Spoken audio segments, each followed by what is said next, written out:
Superstar Shahrukh Khan Patna पहुंचला। पटना में airport से बाहर निकलते हुनकर एक झलक पावे के लेल लोगक तांता उमड़ पड़ल। शाहरुख खान से हाथ हिला कर अभिवादन क सबके अभिवादन स्वीकार केलन और फिर अपना गंतव्य की तरफ निकल गया। बॉलीवुड के सिने अभिनेता शाहरुख खान पटना पहुंचला। शाहरुख खान मुंबई से विशेष विमान से दोपहर लगभग 4:20 पर पटना एयरपोर्ट पहुंचला।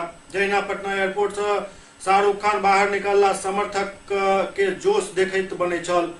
लोग शाहरुख खान के एक झलक देखे के लेल बेताब दिखला।